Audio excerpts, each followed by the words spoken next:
We remain steadfast in our commitment in delivering local news that matters, stories that inspire, enriching the lives of Filipinos in the Philippines and across the globe. This is your GMA Regional TV. Buong puso para sa Pilipino. Babae na budala nin AUV, gadan. Residential rates kan Kasureko 2 ngunya na Hunyo, nagbaba. Asin, anum na aldaw na kinalas festival sa Naga City, nagsikad na.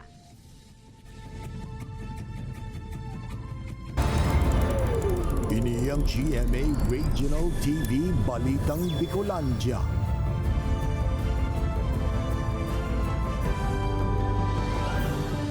Diyos marhay na hapon mga kapuso, uni na at Balitang Bicolandia. Hatun miyan pinakadarakula asin pinakabagong mga bareta sa Kabikolan. Kami ang tropa nin katotohanan, mahatun nin mga baretang mayong pikikilingan, mayo nin pigpoprotehiran. Live halidigdi sa GMA Complex sa Naga City, ako po si Kate Dolovieres.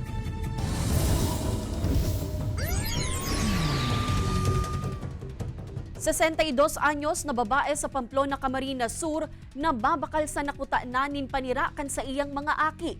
Gadan makalis mabudalan kan sarong AUV. Driver kan lunadan, dai subuot na mangnuhan ang nagbabalyong biktima base sa investigasyon kan mga otoridad. Ani ba pang detalye, aramunta sa pagtutok live ni Chris Novelo. Chris?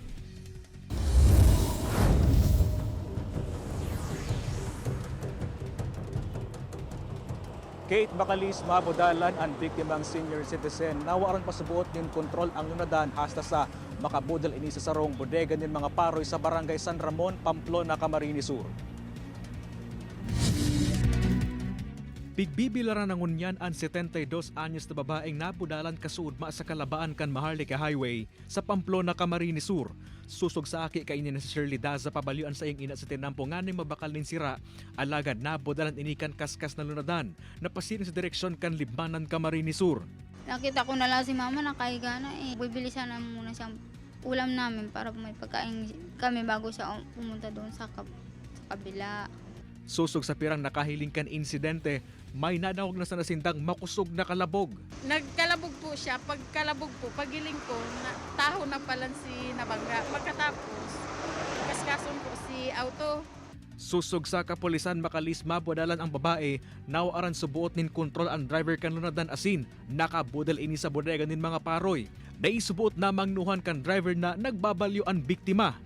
Base sa driver, may sinusundan lang daw siyang sasakyan.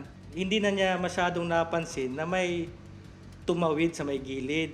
And then once nung napansin nung driver sir, sinubukan pa niyang ilagan pero hindi na po nakaya. Kaya inabot pa rin yung victim po sir sa ng sasakyan po. Nagsapo man din minor injuries ang driver kanunadan mantang may man nalugaran sa anom kaining pasahero. Sa ngunyan may naman subutin maso na din kaso hulita nagkaaraglo naman ang mag-ibong nalado.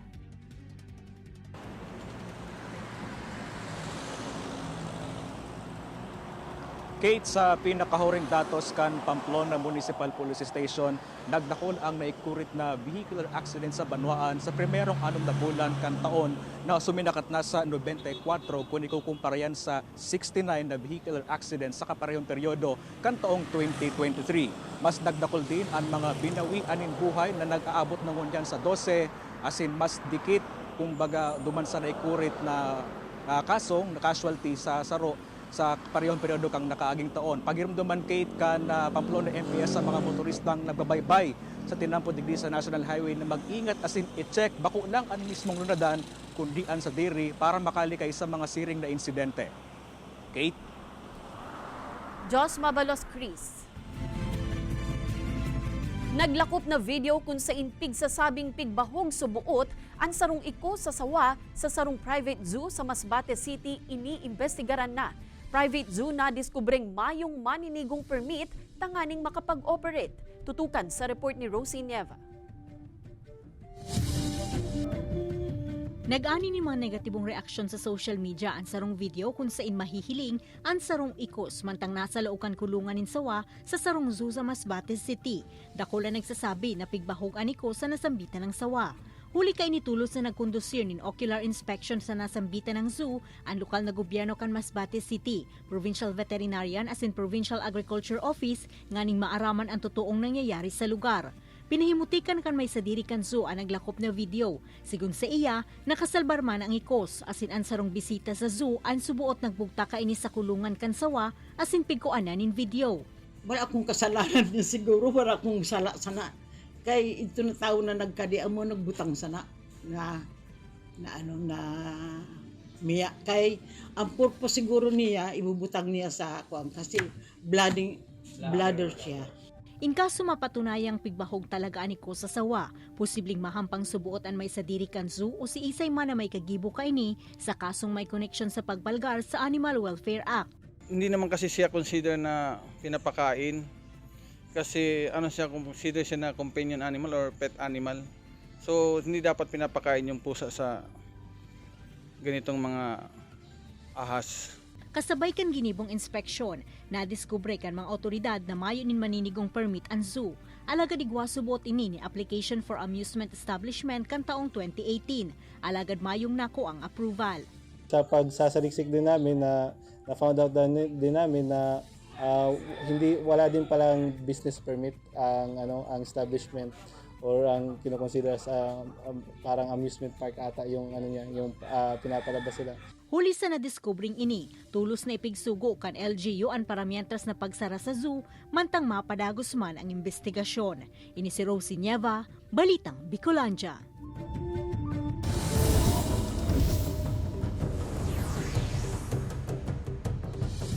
Importansya kan agrikultura kan Bicol Region sa bilog na nasyon, pigtawan doon kan DA Bicol. Iba pang mga interbensyon kan ahensya urog nato yung may kalamidad, mas pigpapakusugman.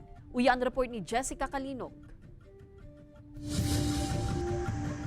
Kan 2023, nasa 4.5 billion pesos ang naaprobahang pondo kan Department of Agriculture Bicol para sa taong 2024. Saruan rehiyon sa mga maswerteng na tauan kan gobyerno nasyonal nin 38% increase sa budget o nasa 6.1 billion pesos na pondo. Sigun ki DA Bicol Regional Executive Director Rodel Tornilla, pagpapahiling ini kun gurano kaimportante ang sektor kan agrikultura kan Bicol Region sa bilog na nasyon.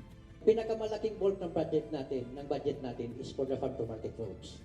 Alam nyo naman, out of the 6.1 billion, ang FMR dyan is 2.8 billion pesos. Alam nyo naman ang importansya ng ating farm to market road. That's the backbone ng ating industriya. Ang piguhurot kan DA, makakuanin patas na kantidad kan sa indang gusi ang mga paraoma, makataonin abot kayang presyo kan mga produkto, asin magkaigwanin rasonableng tubo ang mga trader, processor asin retailer. Sa mga piguhurot na inikan ahensya, haina daw ang Bicol Region. Naaabot man daw inikan rehiyon? Ang gusto namin ipaintindi, mas lalaki ang kita mo pag nag-abono ka ng tama. Yun po yung ang ginagawa namin ng paraan. Ang padagos na improvement sa sektor kan agrikultura kan rehiyon. Makakatabang man sa pag-abot kan National Food Authority kan sa indang target buffer stock. Nasa 367,000 bags nin paroy naan sa indang nabakal as of June 1, 2024. Bastante na subot ini para sa buffer stock ngunya na taon. For more than 10 years, hindi namin nahihit yung target. But because of the new price scheme na tinaasan, ranging between, for dry palay, ranging between 23 to up to 30 pesos per kilogram. And then yung wet naman is 17 to 23 pesos per kilogram. So, malaking tulong po ito sa mga magsasaka at na-maximize talaga nila yung profit nila. Nakalatag naman subuot ang mga interbensyon kan DA para sa posibleng epekto kan La Nina urog na sa mga harani sa Bicol River Basin. Early planting ang sa indang rekomendasyon ngunya na June asin July. Nganing diin naman abuton kan labing uran paggusi. Kaibanan si Carlo Abunita, Jessica Kalinog, Balitang Bicolandia. Sir, kung ang pon kang kahoy yaon sa kapitbahay, pero ang sanga yaon sa Indo, isa yung may sadiri kang prutas. Sa kapitbahay po. Siguro ang may sadiri ng ng prutas, kamugaraw. Kami po. Saan po? Yun po sa si Sanga. Sa puon mangyari po yan. Pwede ito maghagad si nakalampas sa kudal. Pero dahil nung ka na pwede kang magbuot, basta si puon sa balyo. Kapitbahay pa rin. Kasi sila po yung may-ari nung main branch. Main branch? Pag may bunga, sa kuya yan. Pero pag mayo na, senda na muna. Ini ang GMA Regional TV Balitang Bicolandia.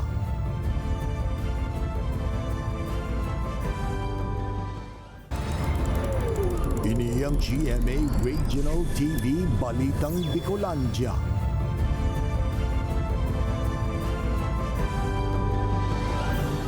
Taripa sa kuryente kan Kasureko 2 ngunya na bulan in Hunyo, naghuros nin 14 pesos per kilowatt hour.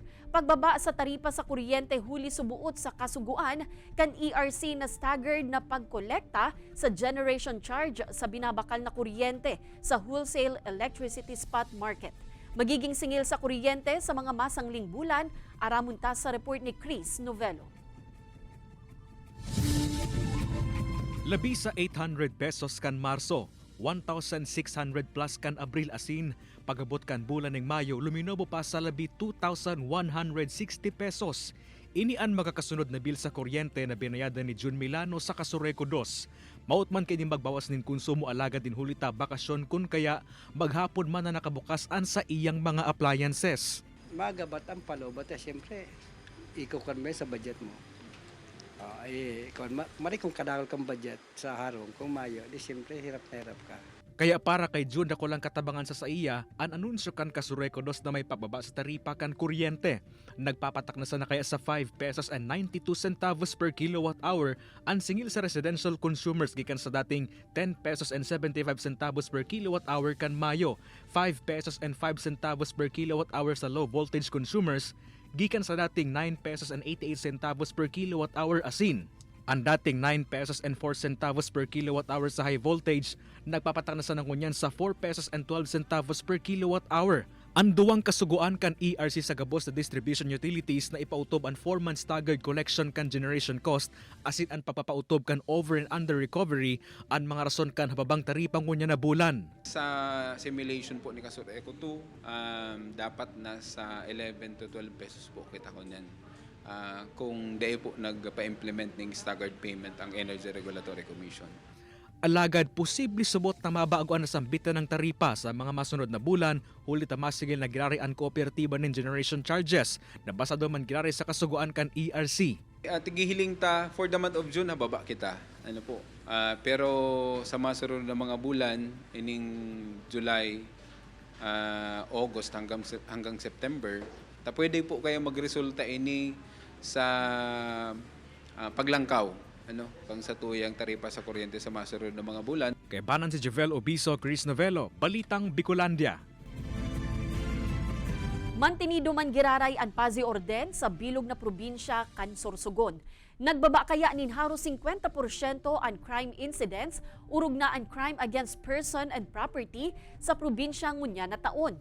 Sigun sa kapulisan, dakula ang naging kontribusyon kan mas pinakusog na mobile patrolling, police visibility asin checkpoint sa gabus na lugar sa probinsya.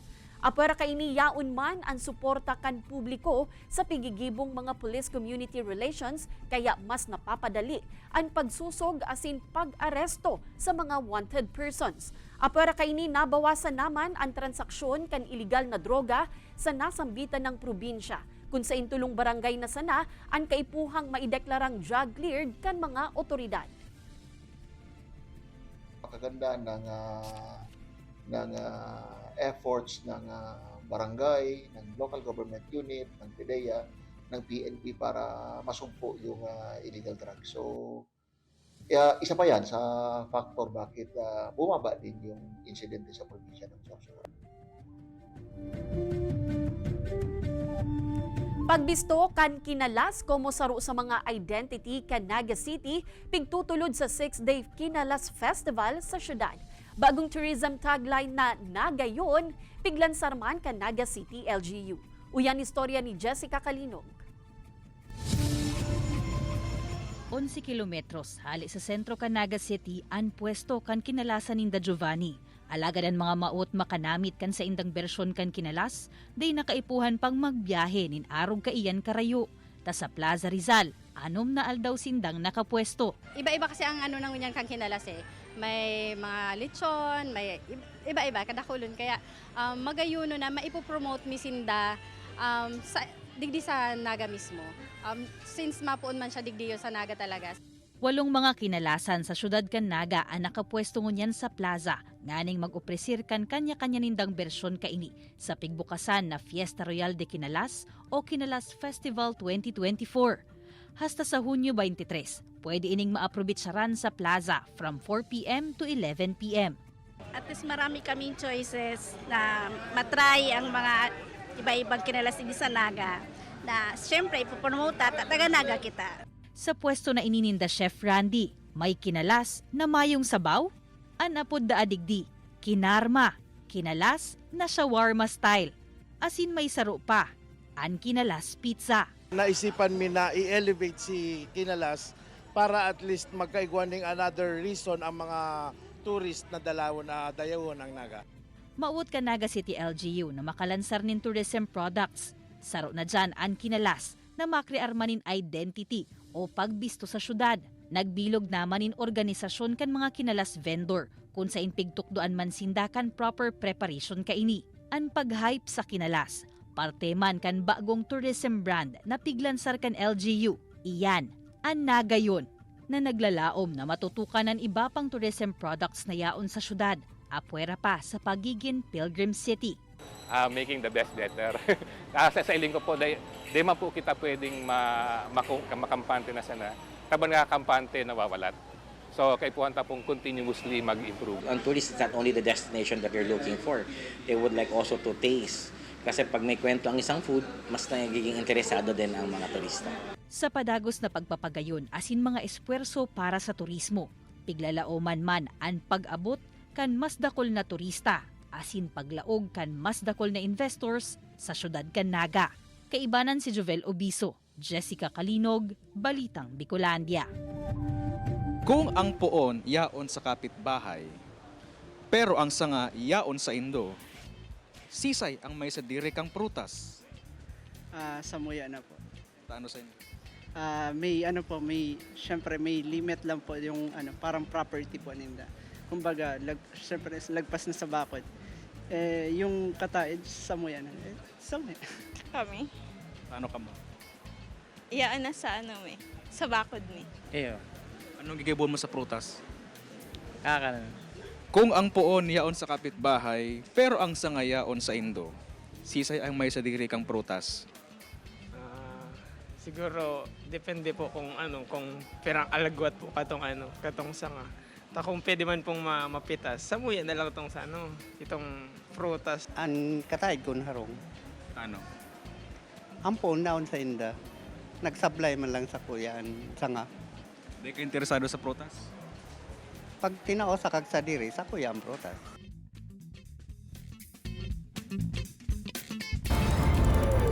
Ini ang GMA Regional TV Balitang Bicolandia.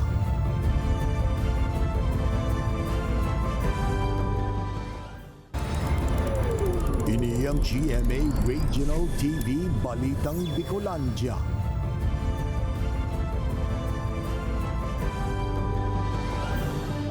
Tulong persona sa Bato, Camarines Sur arestado sa ginibong anti-illegal drug operation kan mga otoridad. Mantang sa Camarines Norte, kantidad 150,000 pesos nin pigtutubudang shabu na recover sa sarong 41 anyos na lalaki. Iniasin ang iba pang detalye tutukan sa report ni Chris Novelo. Arestado kan mga otoridad ang tulong kalalakihan sa kinundusir na buy-bust operation sa Barangay Santiago, Bato, Camarines Sur. Nakumpiskar sa mga inianapat na sachet din pigtutubudang shabu. Haloy na sabot inihing pigmamanmanan kan mga otoridad. Sa Talisay, Camarines Norte, dahil na nakapalagpaan sa rong 41 anyos na lalaki sa ikinasang buy-bust operation kan mga otoridad sa Barangay San Jose. Nakuha sa sospek ang 5 sachet din pigtutubudang shabu na nagtitimbang ng 25 gramo asin, nakakantidad ng 170,000 pesos. Sangon niya nahahampangan suspect sa pagbayular sa Comprehensive Dangerous Drugs Act of 2002. Arestado ang sarong 29 anyos na fish vendor sa buy-bust operation kan mga otoridad sa barangay Zone 8 Bulan, Sorsogon. Nakuha digdi ang sarong sa shaken pig tutubo ng shabu. Ang suspect kabali sa newly identified drug personality na pirang simana namang pigbabantayan kan mga otoridad. Sangon niya na sa kustodiya na kan kapulisan ng mga naarestong suspect sa magkakasuhay na operasyon sa rehiyon. Ini si Chris Novello, Balitang Bicolandia.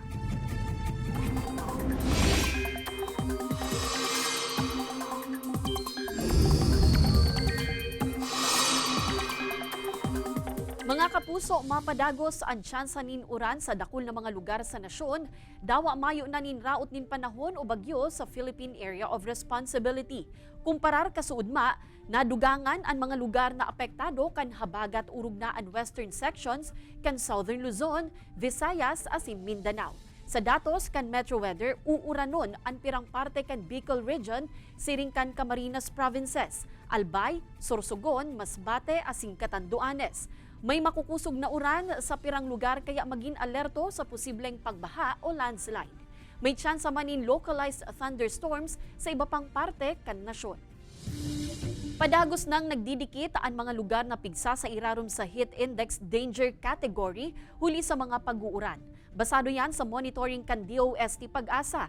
Kaya pigsuspindir naman kan ahensya ang daily issuance ninda kan heat index information puun ngunya na aldaw. Sa panahon na ini, mas importante na matutukan ang pagtaunin masasarigan na impormasyon katakod kan mga posibleng epekto kan tig-uran.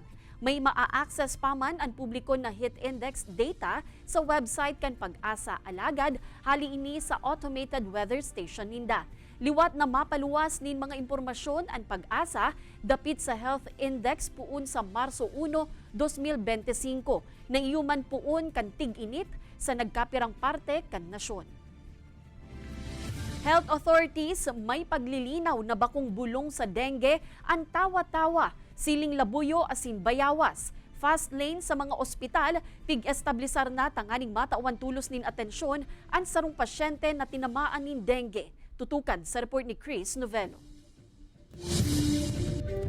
Hasta sa ngunyan, presko pa sa memorya ni Lola Amparo kan tinamaan nin dengue ang saro niyang makuapo. Nahaloy subot ini sa ospital huli kan pagruluwasan na kan sintomas kan nasabing helang. Alagad may nakapagsabi subot sa iya na purbaran ang tawa-tawa sa iyang makuapo na may dengue. Haluyon nga ning mabulong, pinakuluan mi to pagkatapos pinainom. Saka lang narahay si Aki. Day subot siya madwa-duwang irekomenda man sa iba ang pag-inom ng pinakulo ang tawa-tawa sa sisema na tamaan ng dengue. Alagad may paglilinaw ang Department of Health na bakong bulong sa dengue ang tawa-tawa o Euphorbia hirta. Paglilinaw ini kanahen sa makalihis maglakop online na bulong subot ini sa dengue, kaibaan siling labuyo asin bayawas. Sa ngunyan may mga produkto naman subot na aprobado kan FDA como herbal supplement.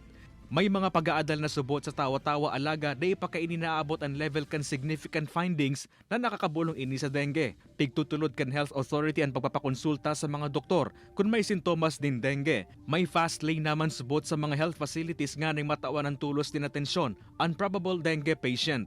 Common subot na sintomas kay ini ang kalintura, pagkulog kan hawak, payo, tulak, pagsusuka asin rashes. Anong ibig sabihin? Kapag dudang dengue, dapat awan tulos ng maninikong tamang atensyon. Nangapod man ini sa publiko na imantinir ang kalinigan lalo na sa mga posibleng breeding sites kan mga lamok na nakakausa nin dengue. Kay banan si Javel Obiso, Chris Novello, Balitang Bicolandia. Mas urong pang papakusugon kan Police Regional Office 5 ang programa kan pulisya na Revitalized Police sa barangay sa ibungkan nangyayaring pangaharas kan mga rebeldeng grupo. Katakod kay ini pinuna naman kan Camarines Norte Police Provincial Office ang training para sa mga RPSB sa Banwaan kan Daet. Mientras tanto, piglunsar man kan Police Regional Office 5 ang Project Halubilo sa mga piling barangay sa bilog na rehiyon. Parte iyan o parte ini kan Community Immersion Program kan kapulisan na obhetong aramon ang mga problema o issue sa mga barangay tanganing matauan ni maninigong solusyon katabang ang ibang ahensya kan gobyerno asin NGO. Manlain-lain man na aktibidad ang ginibo sa barangay arog kan mga safety and security workshops para sa mga jóvenes asin mga barangay officials, medical mission, coastal cleanup asin kadakol pang iba. Atraksyon ngunyan sa banwaan kan Karamuran Catanduanes ang magagayon na arko kan pirang barangay. Gibo ang mga arkong ini sa abaka asin iba pang indigenous materials na makukuha sa indang lugar. Sa paagi kan Fiesta Arco Making Contest, may papahiling subuot digdi ang creativity asin pagkasararo kan mga residente asin ang pagpapabisto sa indang mga mayor na produkto. Parte na sambitan ng aktibidad kan selebrasyon kan kapistahan kan banwaan ngunyan na bulan. Unti-unti namin binabalik yung ganong programa para maibalik yung kanilang pagiging aktibo sa paggawa ng mga bagay out of indigenous materials sa mga ganitong mga paraan. Sarong Philippine Hawk Eagle o Nisayetus philippensis ang na-rescue asin napa sa kamot kan Environment and Natural Resources Office sa Goa, Camarines Sur. Pinangaranan ang agila na si Malaya.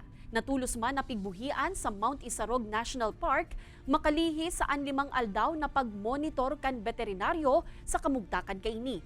Nasa juvenile stage pa subuot ang agila kan ma-rescue kan mga otoridad. Sigun sa ENRO, konsiderado ng endangered species at nasambitan ng agila.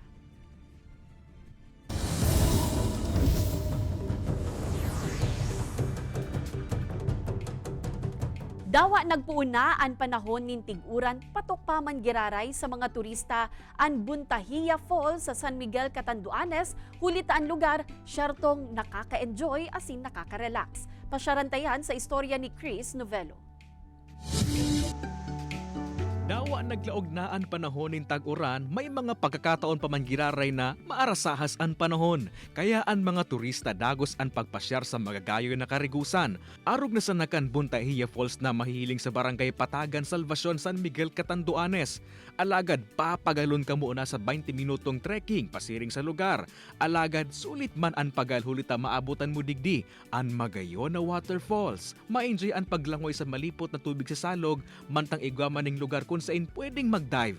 Sa mga mahilig mag-trek ng ganong activities, pwede nyo pong i-experience yun dito. And pagdating naman po dito sa Buntahiya Falls, ma-experience nyo po ang malamig at mapreskong tubig, and yung gusto mag-relax, dito po, punta po kayo dito sa Buntahiya. Ang turistang si Zayla first time daw makaduman sa lugar. Aminadong pagal, alagad, mayong pagbasol kan makaabot na sa Buntahiya Falls. Recommendable talaga po siya kasi though malayo yung way papunta dito, pero satisfying po at saka malamig yung tubig and good for relaxation.